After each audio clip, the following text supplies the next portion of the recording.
everyone. Welcome to Happy to See Me. I'm Erika Casupanan.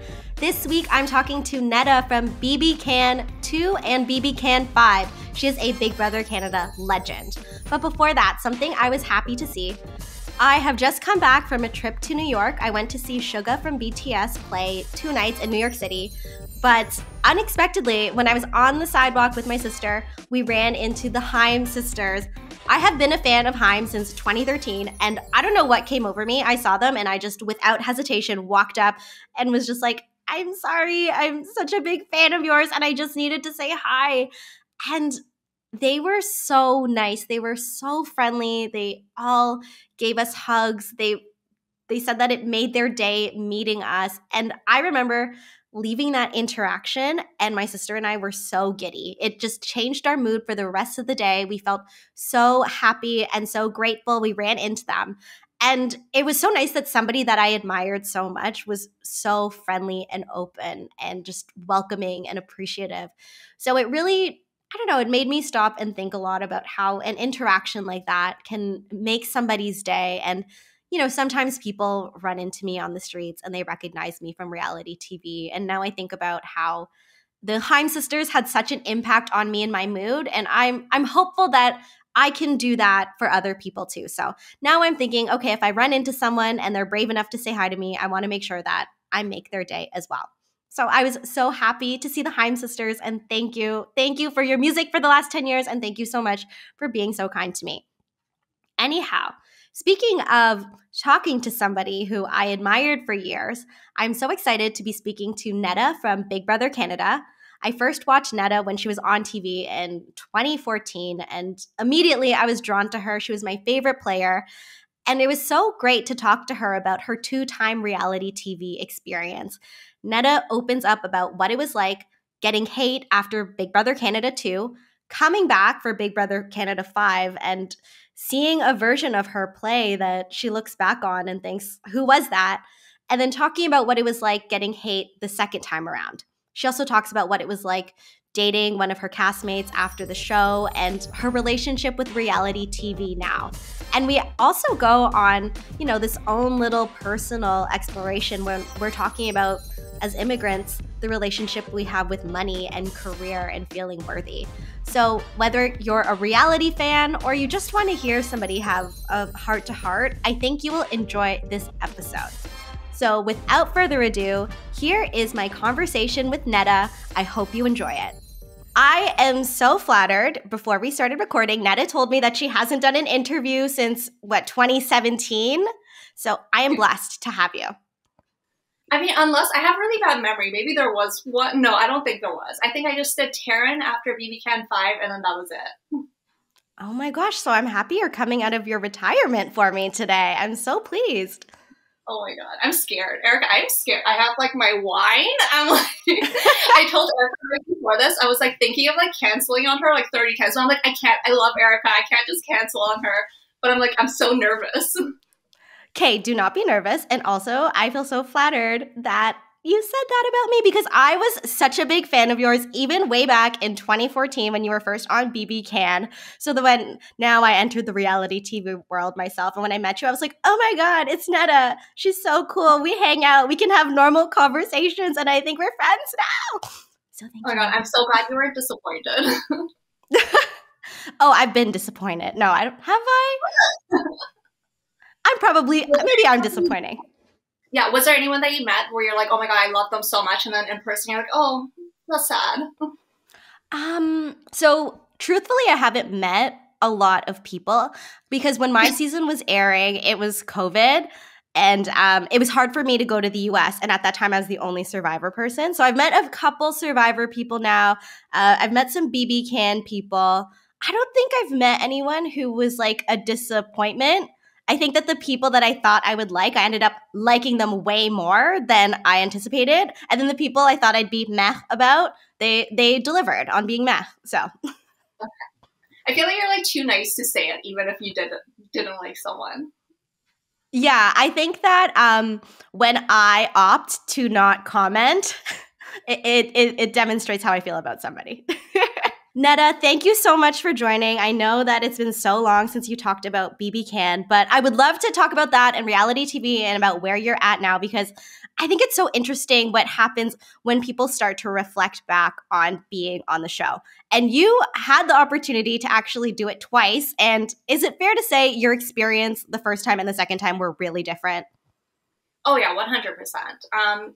I think my experience in the house was completely different, but outside the house wasn't that different, which is weird to say because like the first time after I came out, I actually got so much hate. And people think that I came out of BB Can 2 to like a lot of love, and like I came into BB Can 5 with like a really big head and like thinking everyone loved me. I thought I was so hated after BB Can 2. I don't know what it was. I maybe my relationship or like the John fans really didn't like me and they let it be known. So like I got a lot of hate after BB Can 2. So when BB Can 5 happened and I was getting hate, I'm like, well, this time I deserve it. I actually sucked on BB Can 5, so I totally get it. This is like more than welcome. I know how to handle it now. But inside the house, yeah, very, very different experiences. Okay, that is shocking to me because I remember seeing you get eliminated, BB Can 2. You got eliminated right before the final. Your closest ally ended up cutting you at the last second. And I felt like so many viewers thought Neda was going to have this, but then just this unanticipated backstab happened at the end.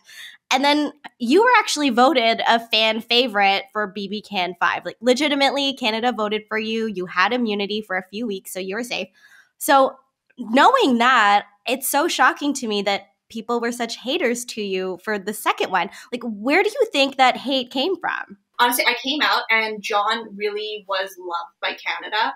And a lot of people just didn't like that I was talking about eliminating him for so long. And even though he's the one who evicted me in the end, they just didn't like that, like, I had been talking about getting rid of him, I guess. And then they didn't like that I started dating him after the show. And then I think they just, I don't know, they didn't like that I thought I ran the game or something. I don't know. It was just a lot. There was obviously a lot of love too, but I'm the type of person where I'll get like 100 really nice comments and then that one mean one I will stay up all night thinking about. Oh, I think that that's human nature. I feel the same way where, yeah, so many people can say something nice and then one person says something that's kind of critical and I'm like, ooh. And I know in my head it shouldn't bother me, but it bothers me. So I totally get it. And yeah, like during your season, there was so much talk of the Neda and John friendship. And then after the season ended, the two of you ended up dating. What was that like? Because it seemed like at that point was so much of your life attached to that BB Can experience. Like, did you feel like you were kind of living the Neda BB Can identity for a while? Yeah, it was really weird because that was my first real relationship too. So to get into like my first relationship, I was like 22, so it was kind of late to have your first one, but it was. And already I was like so entrenched in that, like, oh, my first like love, and then it was all reality TV related, and I was so private before going on Big Brother too. So to have like what felt like the whole world, obviously very, very small percentage of Canada even that even cared about it, but still to me it felt like it was a lot. And I just, at 22, I had no idea how to handle it, and like people just caring so much and really like reading into every single thing you post, and like, yeah, I don't know. I guess it was kind of like my, I don't know if I'd say it was like my identity. I almost like forgot about Big Brother for a second because the relationship became such a big part of my life. Yeah. No, that's so interesting, especially because, as you said, it was your first relationship. And I don't think 22 is too late to have their first relationship at all. I interviewed someone on my podcast from The Bachelor, and she didn't have her first relationship until her late 20s, and now she's engaged and living a happy life. So that's not weird at all. But then to have that experience where you're still like experimenting and getting to know yourself and then have so many people pick it apart is probably such a weird thing. And of course, that relationship eventually came to an end. So then a few years later, when you got the call to come back for BB Can, knowing that you had felt all of this hate, knowing that you entered into this relationship that didn't work out as a result of the show, what goes through your mind when you get the call to come back? I thought it was a prank. No. I don't know what I thought. I didn't think it was real because I think every year, I don't know if this happens for Survivor too, but the Big Brother community like really talks about returning players a lot. They're constantly like waiting for the next returning season, and it can get like really toxic too. But I had never thought they were going to ask me back. Maybe because I thought I was so like hated, or maybe I thought production like really loved John, so they would always ask him over me. So I was like really shocked that they did ask me back. I was not in the right frame of mind at all to go back because, again, like I had been experiencing like a lot of hate, and I had just like gotten out of this like very intense relationship. And so I went into BB Can 5 being like, oh, people thought I was a bitch the first time. I'm going to be a bitch the second time, which was not the right frame of mind to go into a season at all. I don't know what I was thinking. Should have gone to some therapy for sure. But yeah, I don't think I should have done BB Can 5. I was not in the right frame of mind to do it, but I was so excited. Like I grew up as such a huge fan of the show. I would never say no to the show. I'm just not that person. I wouldn't do any other reality TV show, but like Big Brother, I would always do. So I shouldn't have, but I did. How old were you when you went back? 25. So I had about like 3 years in between, I think. Yeah. Okay. That's so funny because I feel like at 25, you think that you're so mature, but then in hindsight, you're like, oh, I was still a baby. I think at 25, I was like, I had regressed almost. Like I was less mature than the first time I went in. I don't know if it was just the world I was like stuck in or what, but like at 22, I felt like I really had a good head on my shoulders before I went on reality TV. What do you mean by regressed? Like what were you doing at 25 that was different? I don't know. I think just like my mentality going on to BB Can 5. Like I would have never gone on to season 2 being like, oh, people think I'm a bitch, I'm just going to be a bitch. Like what the hell? Who thinks that? Just want to be a good person. So I think I was just so like angry going into BB Can 5. I don't know if I was angry at like myself or like the fans or what I was angry at, but I was just so angry. It's so interesting that you felt like you got so much hate. Like, I don't know, maybe it was just me, but I remember I loved you in BB Can too. And who knows, maybe because it's like I'm seeing a fellow Asian woman who is smart, who is not the on the paper physical player doing really well. But I remember I loved you. And I remember my friends who watched the show loved you. But it's so funny how you can have that perception. I don't know why, that you think that people don't like you. I can totally relate to how you felt like there was so much hate for you. And then when you went to BB Can 5 and then you find out that Canada has voted for you to be safe for so many weeks, was that something that was surprising to you then? Oh yeah, 100%. I thought 100% like Gary or Cass or like a really popular person was going to get it. So I was honestly so shocked. I'm like, this is rigged. I think this is rigged because like maybe they thought the way I would handle it. Obviously, I don't think it is. But at the time, I'm like, there's no way that Canada actually voted for me. Like, I don't know, that my perception of everything was so skewed in that house and before. So I was really, really shocked. Like, there's a point where I go into like the pantry, I'm like celebrating, and it was so like genuine because I was like, what the. Like, what? How did I win this? It didn't make any sense in my head. I wasn't surprised that you won, to be honest. I don't know if I voted. I don't think I even knew how to vote. But then when I saw that you won, I was like, yeah, of course, because Neda's amazing. And then, so once you had this power, and for anyone who didn't watch the season, it was this power where basically you were immune until jury. So it was like the first half of the game, you were able to get through it. That's a huge compliment that Canada believed that you deserved it. Having that, did that change your game plan going into the show? So when you said you came into BB Can 5 saying, okay, everyone thinks I'm a bitch, I'm going to be a bitch, did that change at all once you got that? I mean, no, I stayed a bitch, but if anything, it made it worse. I went into it obviously being like, I'm going to be a bitch, but still my game plan every single time, like season 2, I went into it being like, I'd watched since season 3 at the US. So I was like, it's always smart to lay low the first half of the game, act like you're dumb, you're like a stupid little skinny fashion stylist who can't lift anything, and everyone's gonna like discount you. So like I was just kind of planning on doing the same thing the second time around, even though I guess people like knew my game. But then once I got the immunity, I was like, well, fuck, I'm always playing to win. So I'm thinking already ahead to final 2, being like, oh, if I even get to final 2, I'll be sitting there and no one's gonna vote for me. They're gonna be like, well, she didn't do anything the first half of the game because she had immunity. So like, why would we vote for her? So I was like, okay, I need to just get rid of all the big players that I can just so I have like a good resume stacked.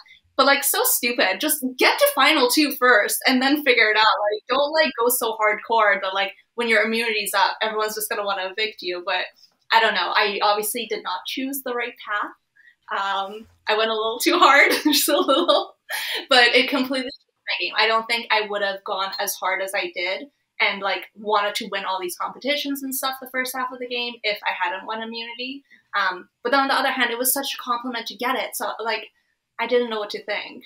I had read an interview you did years ago, and you said that after you got that, I'm paraphrasing here, but you said that after you got that advantage from Canada, you really wanted to make Canada proud. You didn't want to be boring. You wanted to play a good game. It seemed like you were really concerned with impressing Canada at that moment. Did you find that in your life up until then that you were concerned with impressing people, or was this something that was new for you? Yeah, something that was super new for me. I did not care at all growing up or anything. Like I was always like nervous of, I was telling you before, like during presentations in front of the class, I was just so nervous about that kind of stuff, but I didn't care about like impressing people. I think where that came from was after BB Can 2, thinking I was so hated that I went into BB Can 5 being like, I want to change that. I want to prove that I am a good game player, that like it wasn't just the edit that made me look good the first time, that it wasn't just because I was aligned with John or like there had been this like a twist that had kind of helped our games the first time. And people really were like, oh, that's the only reason you did well the first time. So I was like, no, this time I want to like prove that I'm good at it. So it really just came from everything that I experienced the first time around and wanting to like switch people's mindset.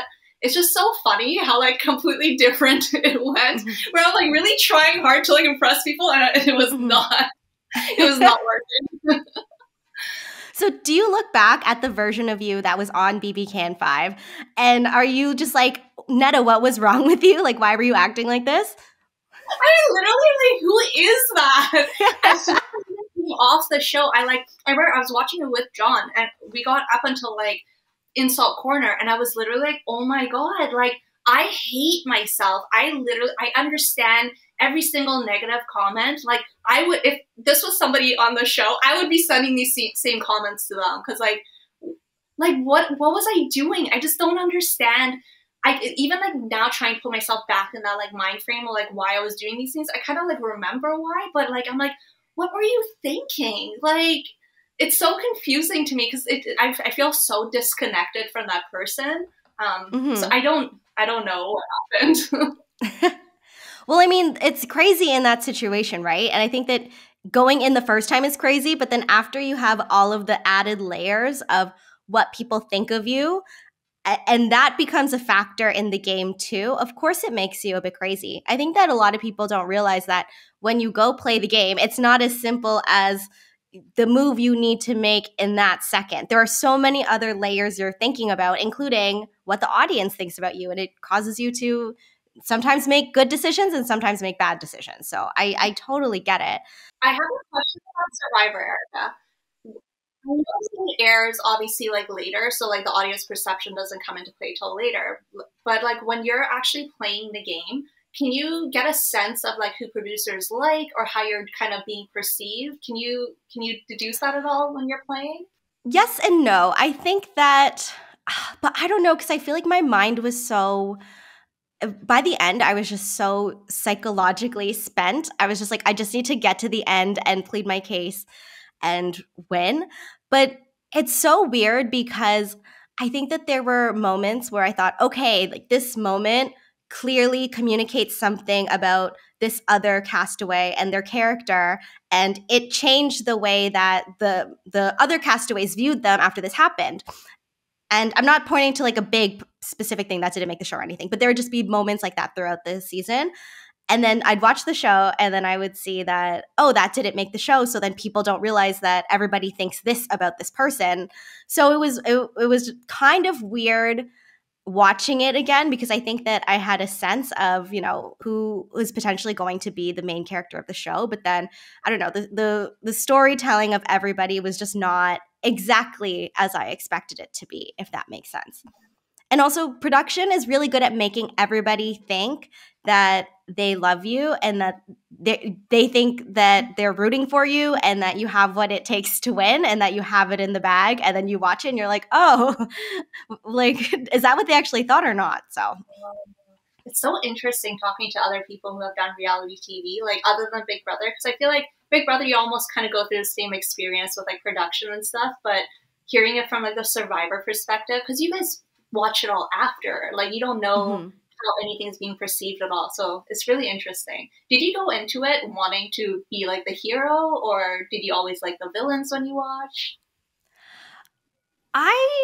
So I was supposed to play in March 2020, and I think if I played in March 2020, I would have been like, oh, I want to be the heroic woman who proves that POCs are strong.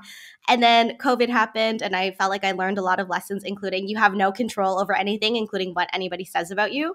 So I think that going into March 2021 when I filmed, I was like, honestly, I don't care what anybody thinks about me. I just want to win. And not in a I'm not here to make friends kind of way, but I was like, I just want to make the decisions that get me here another night, that set me up with more options later. And I think that, thank God I had that mentality the second time around, because I think that if I was trying to fulfill this fantasy of being the hero, then that would have caused me to make decisions that could help fulfill that fantasy, but wouldn't help me necessarily to win the game.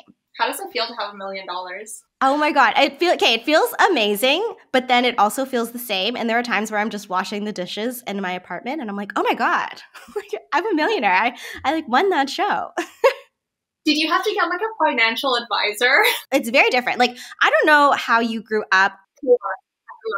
Same. Yes. I immigrant to Canada, family also like, had to get their bearings in Canada. So money was something that we always were just trying to earn and trying to hold on to. So then now just having a bunch of it sitting in the bank, it's a weird thing to wrap my head around. Like, I don't think I have the mindset of like a rich person, which I think is good. It's good. No, that's a good thing, I think, because then you actually like appreciate it.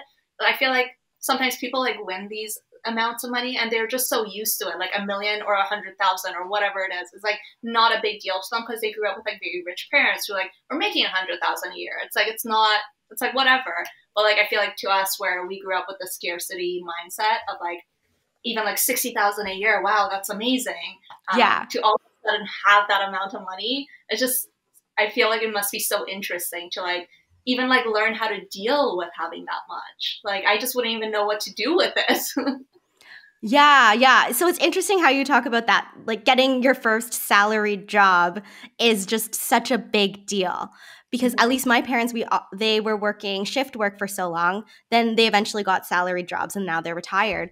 But then I remember getting my first job where I got a salary and I was making $37,000, so nothing.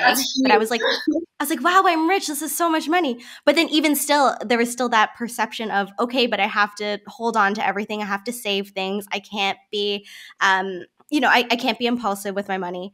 And even now, a couple weeks ago, I called up my financial planner and I'm like, oh, I want to move. I want to look at getting a place that better fits where I'm at now.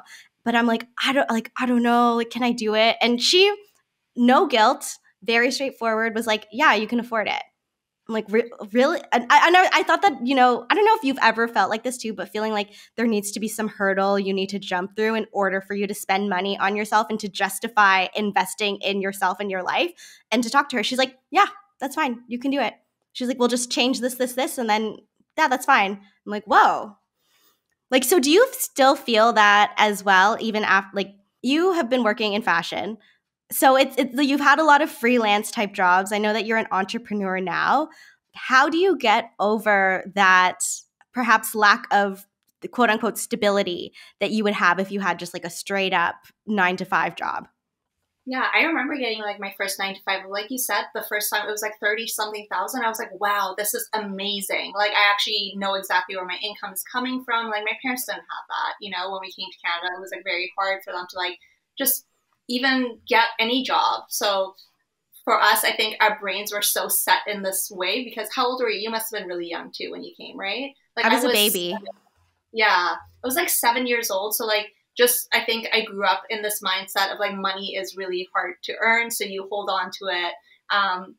So then I think it honestly now looking back on it kind of works in my favor because I don't feel like I almost feel like when you grow up with parents who are like very successful and they have their shit together and like they have these high paying jobs, you have these marks that you feel like you need to hit in your life.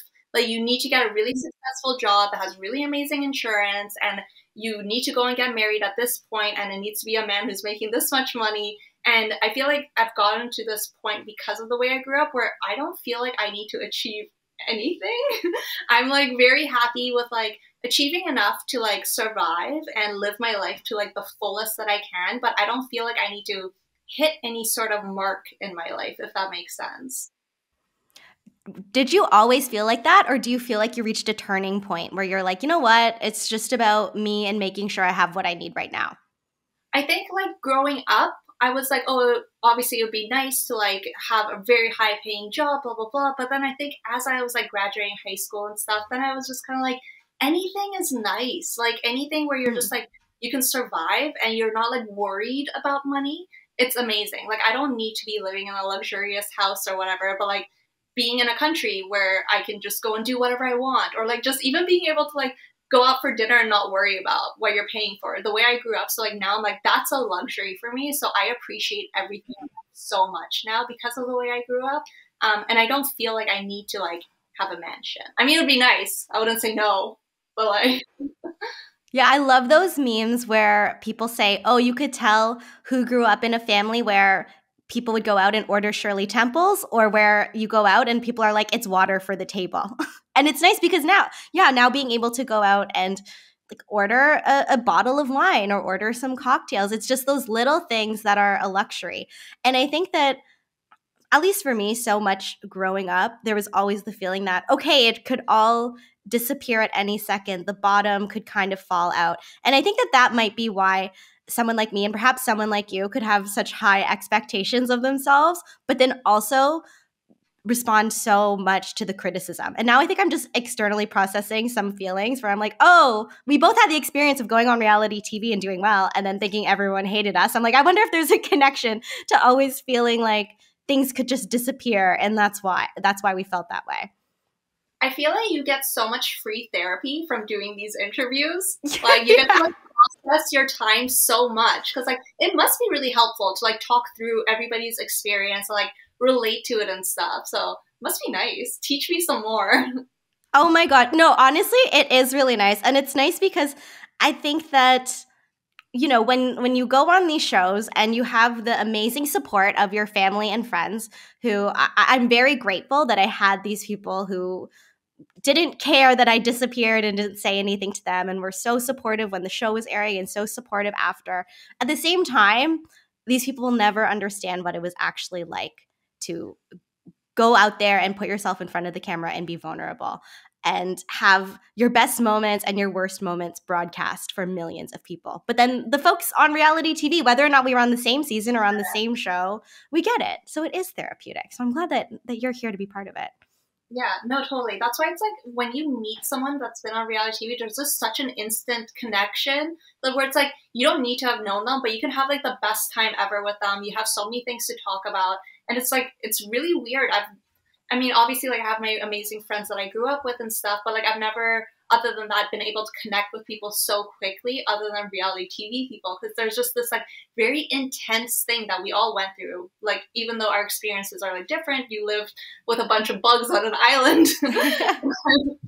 It's like, I don't know, like nobody else really gets it. And it's so hard to explain that to your family and stuff where it's like, you almost kind of stop trying to explain it to them because it feels weird. Like it's almost like, no, you won't understand, but it's like, it's weird saying that. So it's nice to just be able to like freely talk with people who have been through it. And yeah, it's like really like hard to find that in real life. I don't know about you if like you instantly just can connect with anybody in life, or if it is mainly like reality TV people. I feel like even when you and I first met, we were talking about this and we were like, oh yeah, when you meet another reality TV person, you're like, oh, you have the same scar. And it's not to say that the scar is bad, but it's like, you know what that experience is like. When you try to explain it to your family and friends, you know, the whole hard to describe part of the experience, how do you explain it to them? I honestly stopped trying. Like, I feel like they get it as much as they can get it. Like, my family was very into Big Brother with us growing up. We watched it together and stuff. They obviously watch all the live feeds while I was on. So they get it to the extent that they can. But it's like, it's so hard to explain that feeling that you have when you're on the show. Like, that kind of pit in your stomach that nobody else will understand other than people who have been through it.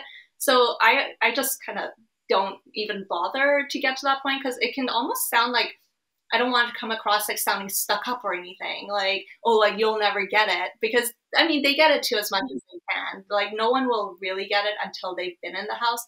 That's why I see sometimes people like on Twitter, ex-house guests, who like respond to fans being like, oh, you don't get it, you never played. And like, I do agree with what they're saying, but it's also like, you can't say that to a fan, because like, it comes across so fucking rude. Yeah, like, yeah. There's that disconnect. Like, you can think it, but don't say it. Like, and it comes across sounding really bad. Whereas like, that's not the intention behind it. It's just like, I don't know if you had this, but like both times I played, there's this like really weird feeling that you just have that you'll never have other than when you're on these shows. And like, and how can you explain that feeling other than to people who have like experienced it themselves?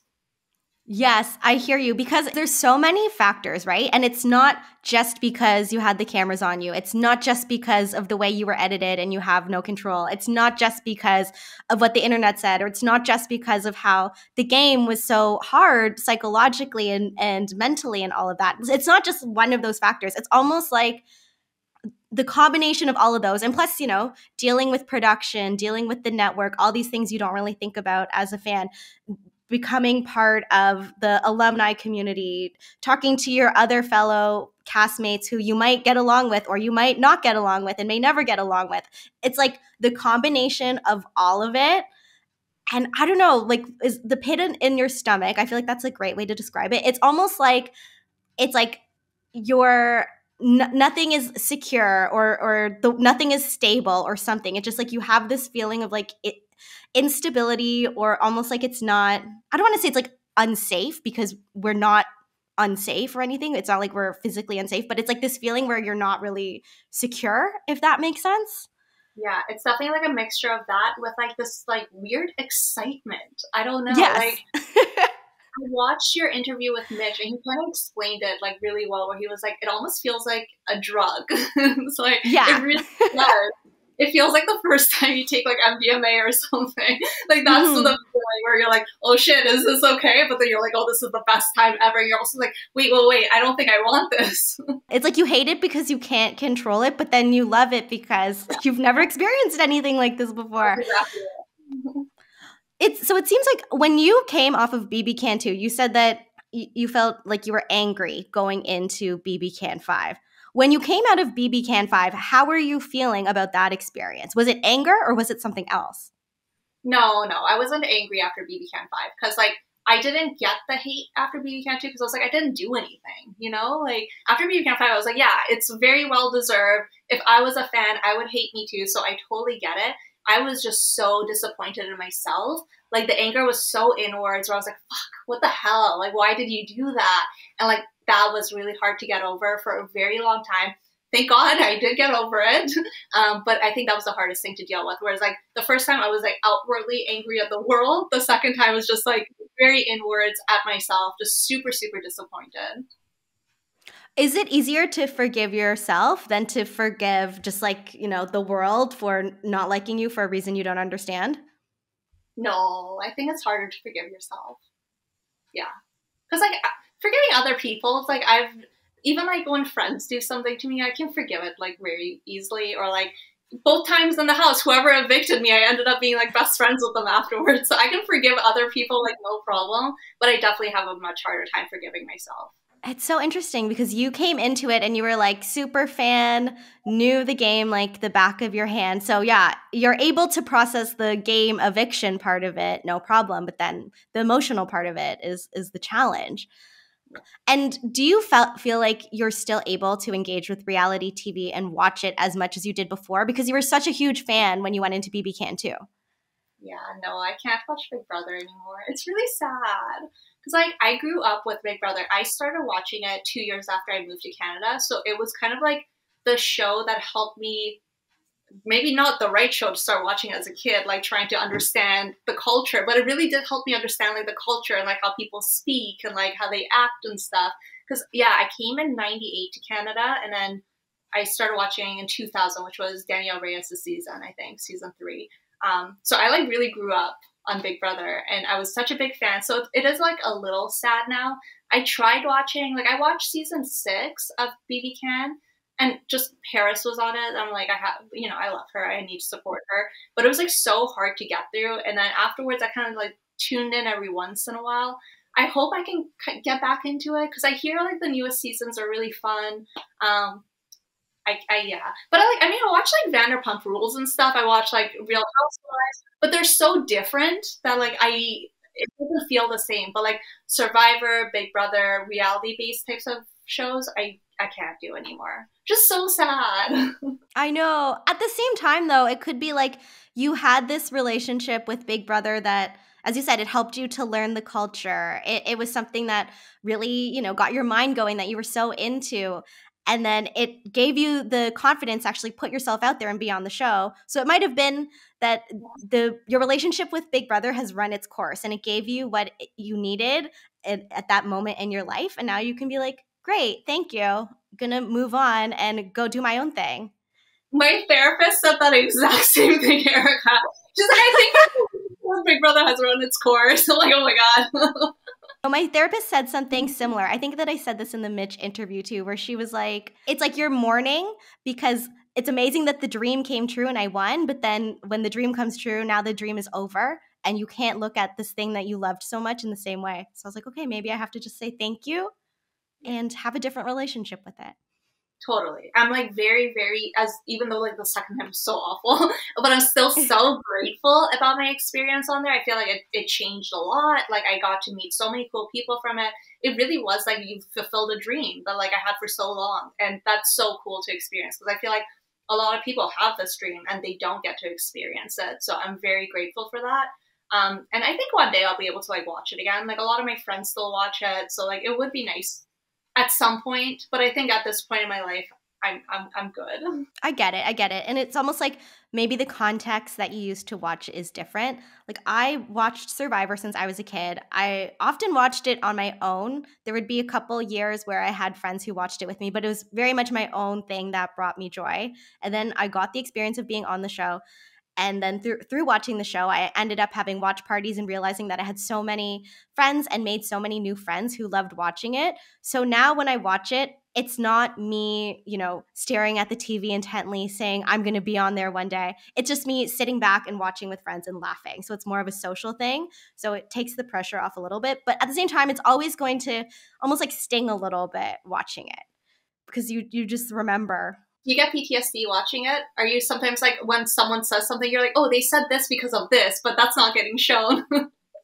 Yeah, sometimes. Or when I see that somebody is not getting shown or a decision happens and it doesn't quite make sense, I feel bad because I was like, oh, I know that there's so much more that's happening. And I know that everybody who is there is contributing to the game. And it sucks that it's only, like a 45-minute show. So not everybody can be celebrated in the way that they deserve. I'm kind of going to bring this back to you. But like, if there was one thing you really wish that they showed about you on your season, because I know they didn't show everything. That's why people were like confused about your win, even though you were playing an amazing game. But like one scene or one moment that you really wish had made it. What do you think it would be? I mean, anything that had to do with the relationship that I had with Heather, because Heather and I's friendship was very real. And we're actually still really close friends. I talk to her all the time. I've met her whole family. She's met my whole family. So we're super tight.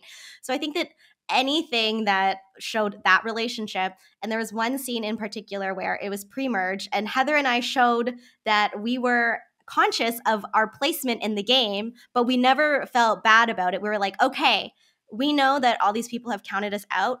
We're going to go out there and we're going to kill it. Because I think I would have liked people to see that the relationship was very real. And also that we still had like a level of control and at least understanding where we fell socially. And I think that if people had seen that, maybe the win would have made more sense for those who feel like it doesn't make sense. But at the end of the day, what's aired is what's aired. So I just have to, just be a humble millionaire and move on. Yeah, it must be so hard. I feel I so bad. know.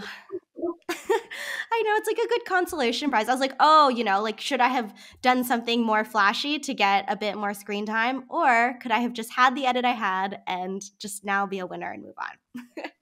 That's funny that you say that, because like a lot of people who don't win, from my experience, they're always like, oh my gosh, I should have done this and this and this, and I would have been a winner. But like the people who have won, I almost feel like you guys go through a much harder time, because like you feel like either I've never met a winner that's been like, yeah, everyone appreciates my win 100%, and I feel like I deserve to win. They all have these like very intense emotions that are like very much more amplified than people who didn't win. And people just think because they won, they're doing so great. But like, I don't know, in my experience, the winners almost go through a harder time. I don't know. I don't want to take away from anybody else's experience because I know that, everyone has their own thing. I think that I finished the show, I finished filming it, and I was so proud of myself. I'm like, I could have like maybe done this different or done this different. But in the end, I'm proud of myself, and I'm proud that I got to the end and I won and I didn't do anything that I regretted. And then watching it back and then seeing the fan reaction, I was like, ooh, okay, maybe was I wrong to be that proud and that satisfied with myself? But I think that what's hard is I think that it's then easy to say to the winners, okay, but it doesn't matter because you won anyways. You got the best result. But I don't know. The winners still have feelings. No, the winners honestly go through a much harder time, I think. I've never won, so I can't relate. But like I've dated the winner, I've been best friends with the winners. So like I feel like I've seen it. Like it's like, and it's almost like they get the highest of the high too. So like for like ever, it's like chasing that high, or it's like, or I don't know. And they get much more scrutiny about their game than anybody else does as well because they won. So I think they go through a much harder time. Well, thank you. Yeah, I feel like I'm happy that I won when I was in my 30s. I think that if that had happened to me and I was in my 20s or early 20s or something, I think I probably would have been angry like BB can too, Neda. I probably would have been angry and then eager to prove myself. I think now that I was older and I had a bit more life experience, I'm like, okay, I can create the boundary between myself and what I think about myself and then recognize that there's this external stuff, but I have to not let it affect me. Yeah. But it's a battle. It's a battle. It's not easy. It's a battle. Your brain stops developing when? Like 25? Yeah. Yeah. So like now when I see anyone on reality TV before then, I'm like, oh fuck. Like I hope they're gonna be okay. When someone's in their 40s and they're on, I'm like, they live life. They're fine. Anything that happens, like it's okay. They'll deal with it. They'll be okay. Their brains aren't gonna be completely altered by this.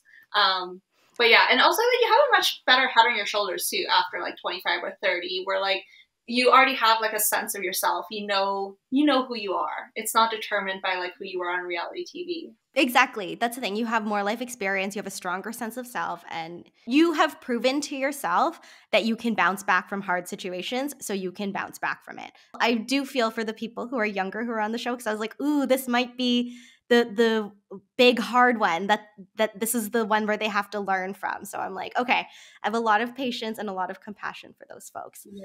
Like when I see like 19-year-olds on reality TV, I'm like, oh shit. Like I'm a therapist. I know. So now that you are a few years out from BB Can 5, you've moved on from reality TV, it seems. I want to know what you're working on now because you started as the fashion stylist on the show and now you are still a fashion stylist. So what are you doing? So I freelance. Well, I don't know if freelancing is the right word, but like I have my own company. So I do online personal styling, which is really fun. I love my job. I'm very grateful for my job. I never thought I would have a job where I would like just love doing it. But yeah, it's usually through Zoom. I switched over from like in person to Zoom during COVID. So I had a very rare, but like I was one of the few people who like really enjoyed COVID and lockdown. I think it's because I'm very much introverted, so I love being alone and like connecting with people when I could, and online it's perfect. But yeah, if you ever need like a closet cleanse or you want someone to do personal shopping for you, reach out. I do that. And then I recently moved to Paris, which is something that has been put off for a few times now. Like I was going to move there right after university, and then I was in the process of applying for my visa, and I got a big brother. So I didn't do it. And then I was going to go right before COVID hit. I had moved back from Toronto to Vancouver to like just save up a little bit. And then COVID happened. So the third time was the charm. I finally made it out here. I'm just kind of trying to survive for the year. So pray for me. So what are you trying to do in Paris? Is it more fashion that you're trying to pursue? Kind of. Honestly, it's just been a dream to like live in Paris. So I just wanted to come. I'm not putting any pressure on myself. Like I love the job that I have. If I can get some experience in like editorial styling, so like for like photo shoots and magazines and stuff, I'll try doing that. I've been assisting a few stylists here for it. But I honestly just came because if you're under 35, you can go to like Italy, France, or Australia, I think, as a Canadian, and just live there and work for a full year. So I'm like, I want to do a year in France. I think next year I want to do a year in Italy. I just feel like Big Brother kind of pushed me to just experience like the most extremes in life, which is something I appreciate. Yeah, just here to just experience Paris. That's so much fun. And I've been watching your TikToks with your daily vlogs, and it seems like it's so beautiful. And at the same time, it seems like your days are so simple in the best way. You're just taking it day by day. Oh yeah, I think I love doing that with life. Like I feel no pressure. Like I said earlier, like I feel no pressure to like get married at a certain age, to have kids. Maybe when I'm like 60, I'll adopt. But like, I'm so selfish in life right now where I just want to experience everything. I want to have like a really relaxed life. I don't want to be part of any type of rat race.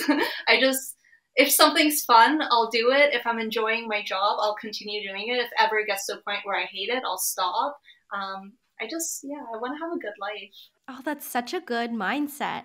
Do you think that this is a mindset you were able to get after you were on reality TV? I think so. Like, I obviously wanted to come to Paris before that, but I had such high expectations of it. I was like, I need to come here, I need to find a job, and it needs to sponsor me for the next year because my visa is only valid for a year. But now I'm like, I don't care. Like, I think after doing Big Brother, it was just so fun to do something so weird and rare that a lot of people don't get to experience. And I feel like I want to keep doing that for the rest of my life, where at the end of my life, I just want to have the best stories. Okay, that's honestly so good to hear personally, because I'm definitely the type of person where I have the chart and I'm like, okay, here's what I think I want to do within this next few years, and here's what I want to do, and here's what I want to do. And I'm trying to respect that because that keeps me on track, but then also just remember that it's more about living in a way that's aligned with my values and contributing to the world in a way that feels good for me. So thank you, Neda. This was my therapy from you. You got to be my therapist this episode, so thank you.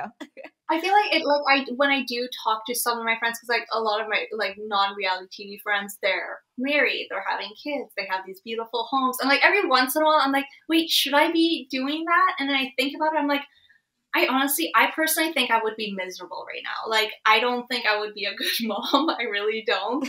I don't want to have the responsibility of paying for a mortgage or owning a car. I want nothing attached to me other than my cat, who I love. Who's with my mom. I miss my cat so much. Aww. But that's literally the only thing I want attached to me is like an animal maybe, but it's too much stress otherwise. But like every once in a while, I'm like, wait, should I be doing this? And I'm a Virgo too, so like I make lists, and I used to be someone who wanted my life completely planned out, and Big Brother completely shattered that. And at such a young age too. I was only 22, and at that point, I just realized you can't plan anything in life. So that is one of the things I'm very grateful for Big Brother, where it kind of just got rid of any expectations that I have in life. As long as I'm having fun, that's all I want. Yeah, it's so true. I feel like I experienced something similar with Survivor. I think that after having been on and after having won, I realized, oh, actually, I can do anything. Like, I don't think there really are any limits on myself. Like, anything that I have dreamt of, even if it seems so unrealistic, like, I can do it. So if in some ways it's like remove those limits from me. I know that you've said that Big Brother has helped you to remove expectations. What has been the biggest lesson you learned from your experience on Big Brother? Oh, don't be a bitch. Just like be nice. So that's fine. You don't need to prove yourself in any way. Just literally live life and like, yeah, you don't need to prove yourself in any way. I think that's the biggest thing. It's just be yourself. Just have fun. Don't take life seriously. That's it. Like, I used to take life like very, very seriously. And I think BB Can 5 was just like, just don't have expectations for anything. Just chill. That's amazing advice to leave on. Everybody, don't be a bitch and just chill and enjoy life. Neda, thank you so much for chatting. If people want to follow you or hear about what you're doing, where can they find you? Instagram, maybe. I fall off of social media a lot because I just forget about it. But my Neda_Kalantar. There you go. All right, folks, if you want to see Neda's amazing vlogs of her time in Paris, you can find her online. Neda, thank you so much for chatting. Truly, it's been, I think that you're one of the people I met in reality TV where I was mind blown. I'm like, oh my God, how are Neda and I texting right now? I was obsessed with her on the show. So thank you for being a guest, and also thank you for just being I don't know, a dream come true in all the ways. I know my mom paid you to say that, but thank you anyways. Yeah, she's right here. No. I hope everyone enjoyed hearing from Neda for the first time in years, and it's always so much fun for me to meet somebody who I adored on TV years ago and now to be buddies with them. If you haven't already, please subscribe, rate, and review the podcast wherever you get your podcasts. Subscribe on YouTube, it's Happy to See Me Pod, and please follow the podcast on Instagram, it's @HappyToSeeMePod. Thank you so much for tuning in, and I will talk to you on Monday.